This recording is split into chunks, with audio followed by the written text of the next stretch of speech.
Travis, how you doing? Happy Memorial Day.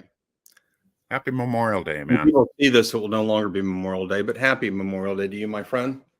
Just pretend it's Memorial Day whenever you see this. Well, it is Memorial Day. That's right. But when they see this, they all have to pretend that it's the day after Memorial Day. Someday after Memorial Day. Time works, my friend, on what we call a chronological line. Events follow one another. Why does it have to be that way? God so ordained. I guess. For everybody but him. He gets to cheat that whole system. He can play it forward, backward, sideways, in any direction he wants, all at once. It's pretty amazing. I spoke that as a true Calvinist. So. That's right. So I remember, Travis, we got to take a break from our series. This is Ross and Travis. We do Notes On, and we try to do Christ on Purpose. We got to take a break from our series on comparative Christian faiths because we're looking for a Catholic person to come on, and maybe next week. So I thought it would be interesting to talk. I've always been fascinated with liberal conservative divide as it pertains to our faith. And when you and I first started doing this show, we pretty much decided we didn't want to do politics. And as dealing with political issues, I still agree with that. But, and I think you do too. I've been fascinated, though, with the idea of why are conservatives, why do Christians tend to be conservative? Why do liberals tend to be not Christian? I remember reading an article many years ago by somebody who said, I'm a Christian and I'm a liberal. And I read the article and I disagreed with a lot of what he said, but it really got me thinking. And I'm really interested in this subject because a lot of what liberals say they are interested in really should be things we are interested in, you know, human equality, taking care of the marginalized. What do you think of all that? Why do we tend to split? Evangelical Christians tend to be conservative, and we tend to see those that aren't conservative as the bad guys. What are your thoughts on this? Well, believe it or not, the roots of conservatism and liberalism trace back to the early 19th century, and really in the 18th century. A conservative, and one of the great events in history is the Congress of Vienna. So after the Napoleonic Wars, France had to be restructured, and so we had a restoration movement where they restored the Bourbon monarchy to the throne after Napoleon. What year would that have been? Well, the Congress of Vienna was 1815. It actually began in 1814, but then Napoleon, if you remember your history, he returned from his exile and had his 100 days and is finally defeated at the Battle of Waterloo. Okay. And according to my students, some of them, it was George Patton who defeated him at the Battle of Waterloo. It's a lot of interesting history reading when you read student exams, and you feel like a failure as a teacher. But for the record, it was actually the Duke of Wellington who defeated Napoleon. Go ahead. Patton did believe in reincarnation. He did, and so I didn't give them any credit for that. I'm fairly certain that they did not understand the metaphysical beliefs of General Patton. And also, since I reject reincarnation, that's another problem. But yes, the Duke of Wellington then defeated Napoleon, and then the Congress of Vienna reconvened, and Louis XVIII, the brother of Louis XVI, who was beheaded during the Revolution, he is restored to the monarchy.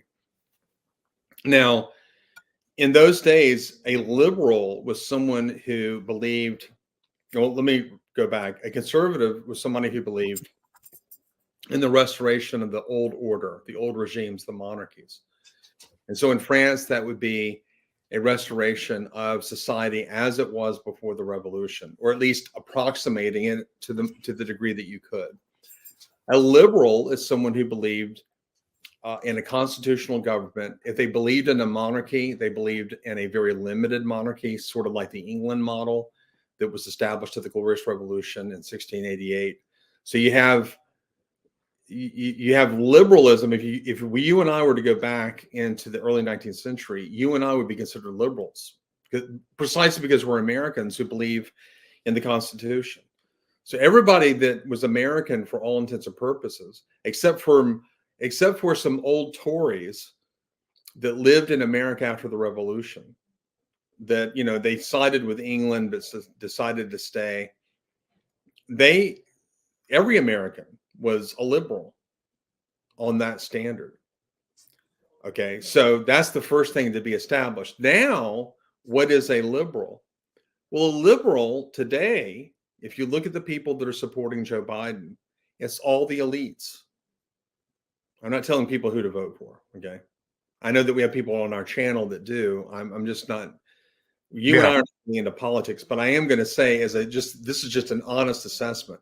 Most of the people that are on the political left now are elitists. They are some of the richest people in our country.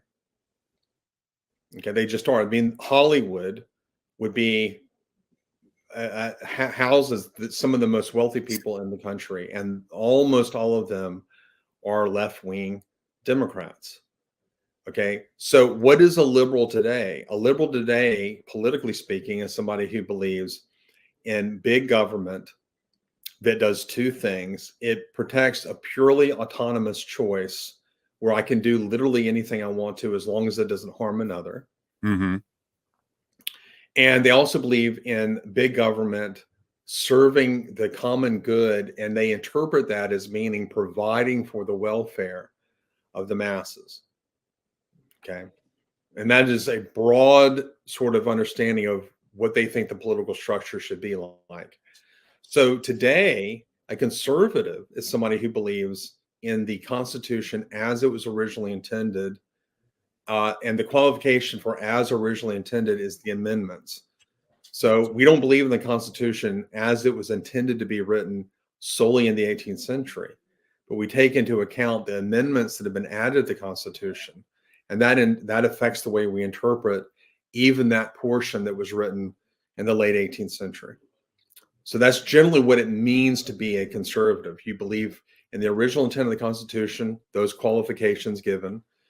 And that means that we believe in more local government. We believe that local government should be more empowering to the people. I would rather my destiny be decided by the city council down the road, that I can actually go visit and voice my opinion rather than in Washington, D.C. Right. For that reason, we are nationalist, meaning that we believe that the sovereignty of nations should hold sway over any kind of international affairs. So it made us very nervous when Kerry, back in 2004, said that he believed in the power of a preemptive war as long as it met an international litmus test. Well, we don't want other countries telling us when and whether we ought to go to war. Right. So those are some of the things that are in place when we speak of nationalism versus globalism. Most of your left-wing elitists are globalists. And that means that either advertently or inadvertently, they are actually setting up the destruction of the Constitution. Yeah. So when they're taking their oaths of office, they're doing it with their fingers crossed. Everybody needs to understand this. If you have a globalist agenda, you can't believe in the sovereignty of our country, which by definition means you can't believe in the Constitution. So let's judge those positions, Travis, based on the Bible. Okay. How do you make the argument that a globalist position is, or would you, is less biblical Absolutely, on the face of it than a local position? Make that case. I would make the case in several ways. First, I would point out that I believe in natural theology, and therefore I believe in natural law, and therefore it's biblical for me to appeal to certain standards of reason to make a case. So even if I'm talking to a non-Christian, I can say to them, if you embrace globalism, you are giving up your human rights.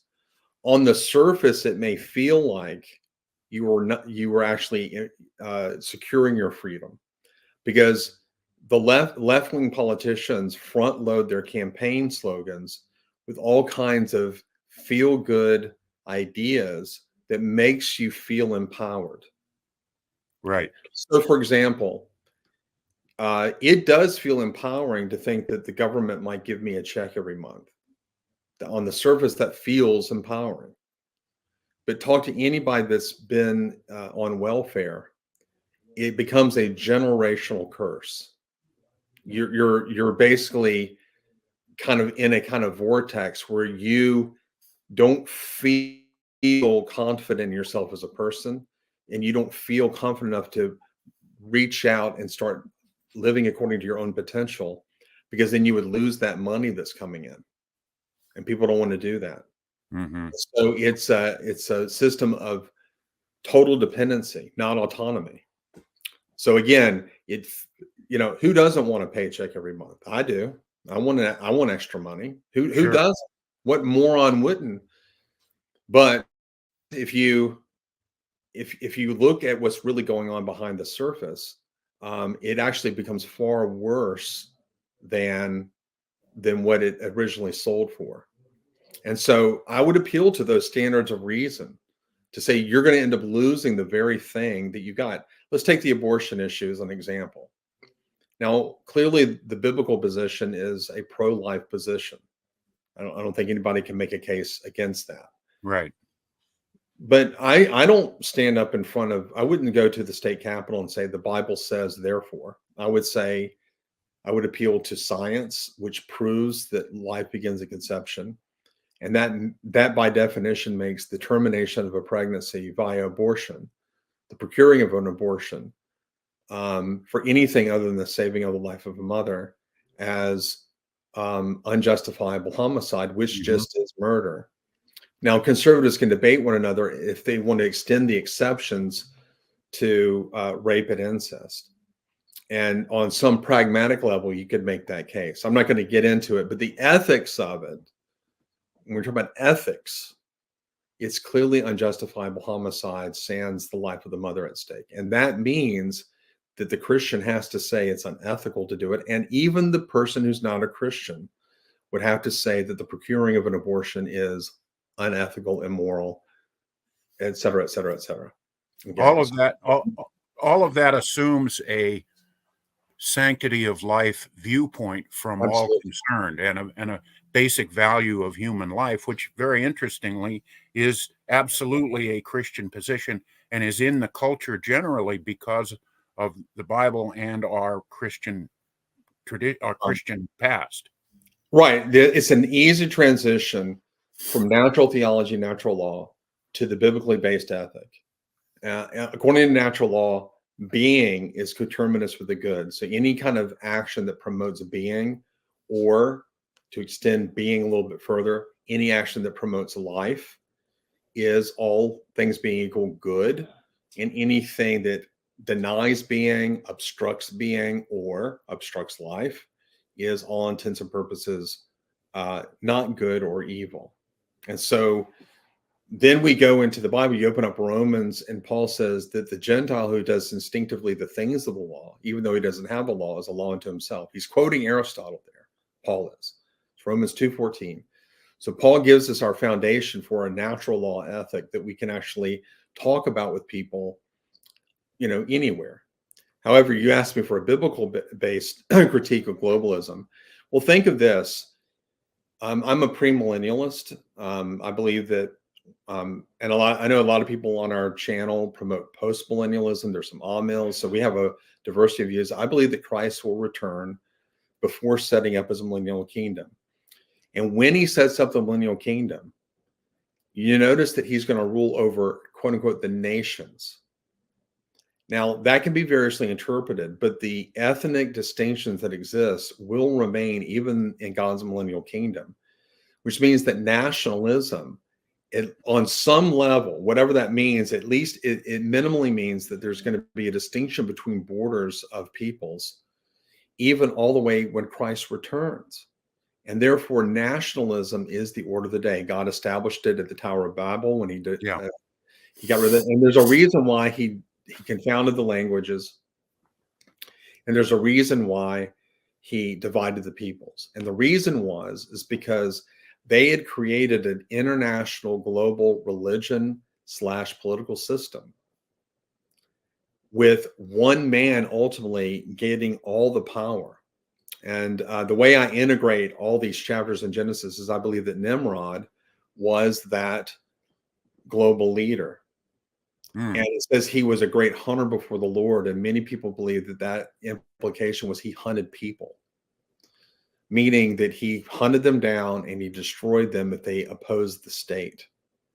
So while they're building this tower, they are garnering tremendous power over a single people. And so God destroyed that system, scattering the nations, and that guarantees that the evil will never prevail over the good. It's a political structure. So that, let's say that America goes totally rogue and we abandon our Constitution. We forsake, if you will, the faith of our founding fathers, and we go rogue. Well, God will raise up another nation somewhere in the world to oppose us. Right. And you and I might be hunted down, killed, or live in a kind of terminational, exile until the end of our days. We may live out very bad years at the end of our lives, but we will know that God will he will either cause revival in our nation so that we will be preserved. But no one should think that America is too big to fail, like the banks in 08. We're not. God is no respecter of persons. And look at all the empires that have come and gone, far greater and far longer than America ever was. And yet he, with a wave of a hand, dismissed them. That's really frightening, but you're absolutely right. It is frightening, but it's also extremely comforting, because the people of God can know that we're either going to live in a time of great prosperity because our nation is established upon what I would call, you can call this whatever you want. You can call it divine establishment principles. You can call it natural law principles. Whatever you want to call it, these are establishments given by God. And as an early Christian, my dear friend Bobby Joyner taught me this. He said that there are several establishments that God gave us. For example, he established the power of human volition, that we have choices to make in this life, and those choices have consequences. And that was established when he set up the trees. So God covenanted himself with man and said, you can eat of this or not, but if you do, you're going to die. The marriage and family. Okay. That's the next one. You could say marriage and family, or keep them together. And then before Babel, before the flood, there were no human governments. People just lived according to their conscience. And what happened? Rampant polygamy, rampant murder. Right. Violence. And the two seemed to go hand in hand. It was violent beyond that. So God's assessment of the culture at that time, every single person was evil to the core. Okay. Man is evil from his youth, and every thought and intent of man was evil through and through. That was the Lord's assessment. And that's why he judged the earth with a flood. And when they came out, he gave certain laws. The Jews call these the Noahide laws. But there were several commandments given. And one of these was, God says, you're going to have to do something about murder. And that means you're going to have to contain murderers up to and including the death penalty. Now, the only way to establish a just system of imposing death is to establish certain laws of equity. And I'm talking about equity in the old-fashioned sense, not the way the left is using it now, of equal justice before the law, meaning that you have to have witnesses. You have to understand that this person truly is guilty of murder, and only as judged by a jury. And this was established even in the Torah. only that person can die. People cannot take the law into their hands and go killing people. It seems that Nimrod himself was abusing the principle by just willy-nilly killing people. So God established that. Now, so the only way you can have that is a human government where humans rule over other humans. This is why, my good friend Jeremiah Pitt says Christians are the most boring rebels on the planet. Yeah. We believe in human government. We believe in getting up and getting to work on time and obeying our employers.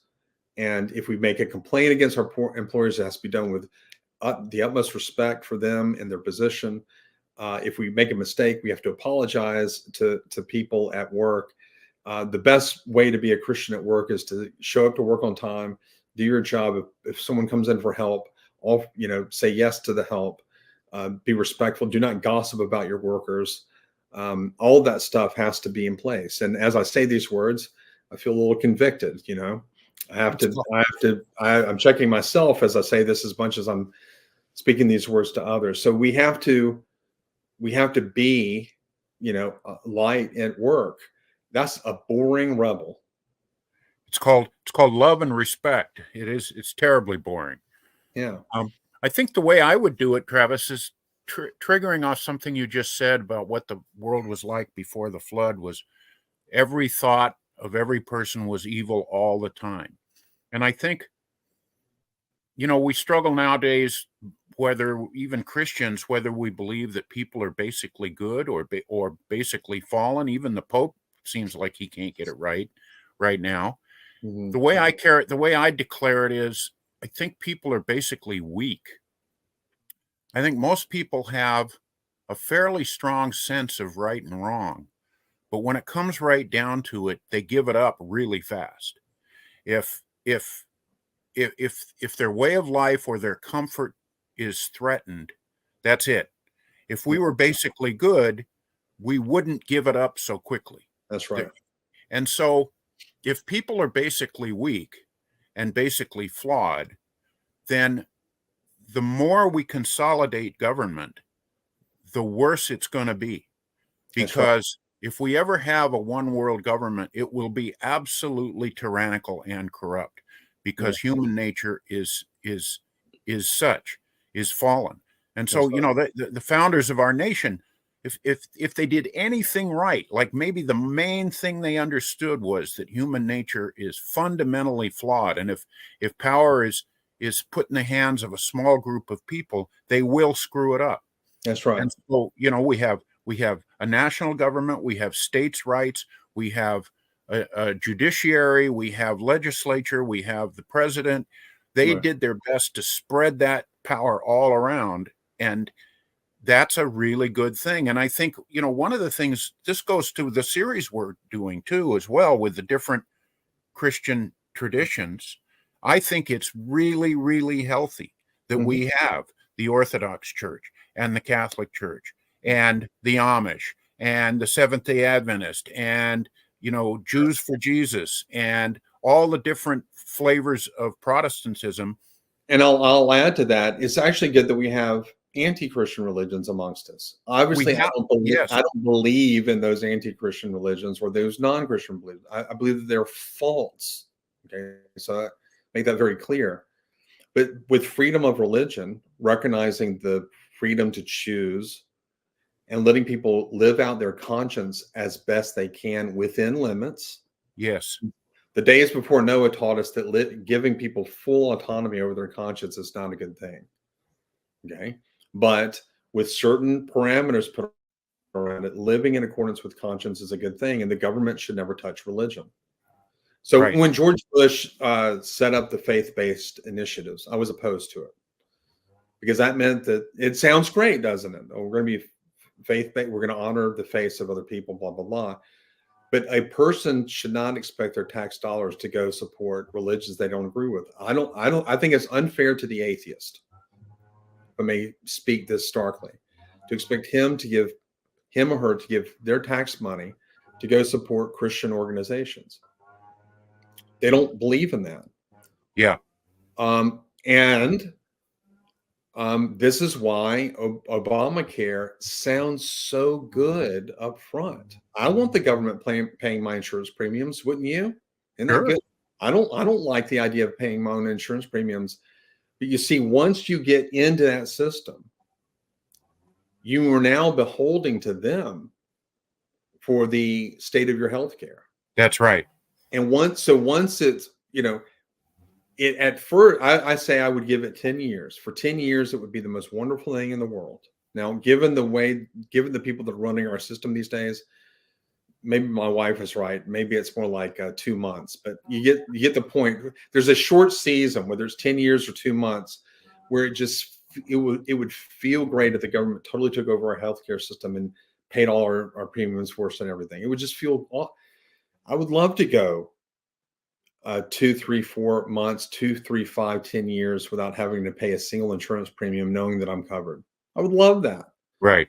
But what's the downside? This is why Thomas Sowell, everybody should listen to him. And he's 93 years old. And He's a genius, absolute genius. I think he should be president. He was a former Marxist. Yes. You should read his book on Marxism. I mean, I read the last chapter to my students whenever I teach a section on Marx in European history, because it's just genius what he does, because he was a Marxist, and then he writes this dissertation. He realizes this is a cray-cray politico-economic system. The modern leftists are hijacking what we would call classical liberals, and Bill Maher is saying a lot about this. He's promoting a new book, and I want to get that book and read what he has to say. I love his. Everybody should. On every Saturday morning, I get up and I listen to his new rules. And what he does, he basically just talks, and he's been talking a lot week in, week out on the left and how crazy they're getting. And that's why he understands the Trump voter. Yeah. He doesn't like Trump, hates Trump, thinks he's immoral, but he also understands a lot of people that voted for Trump are not big fans of Trump. But yeah, Trump is bad, but look what's on the other side. That's worse. At least Trump knows the differences between things. And I can't elaborate on that lest our YouTube subscription get flagged and all that stuff. So I'll just leave it at that. But at least he knows how to make distinctions between things, which most people thought that they knew. And the left is saying that that's a no-no. So we don't get political, but I will say this. I think the two candidates that we have for president right now are combined the worst two candidates that we've had in my lifetime.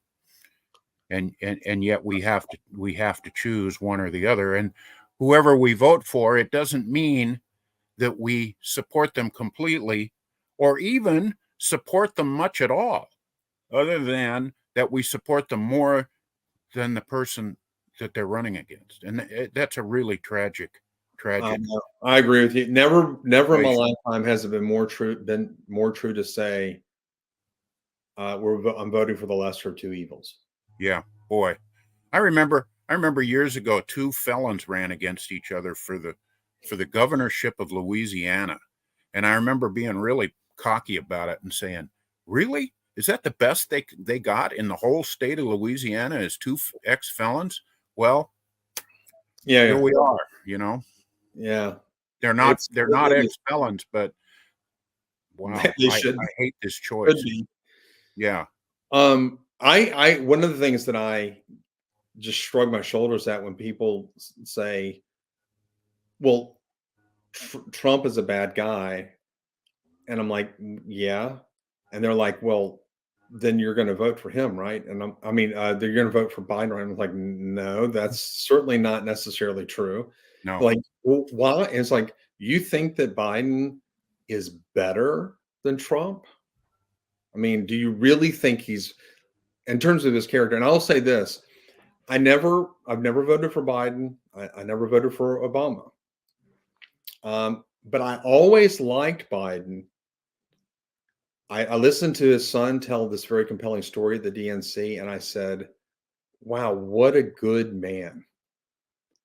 And I would still be saying this to you had it not been for the past 4 years of his presidency. Yeah. And what he was all those years has really come out in spades. And we've been able to see, I mean, the man doesn't just make flubs about the radio the TV existing during the days of Hoover. That was a funny gaffe that he made back in the '08 campaign. This man is a liar. I mean, a terrible liar. And you say, well, Trump is worse. Is he? I don't know the answer to the question, but I certainly am not going to say he's just so much more moral than Trump. So, we live in a horrible time, as you just said, when it comes to our choices. Yeah. Yep. And that's that. Well, I hope we clarified some things. Maybe we could do our next show on this and maybe wrap up some things.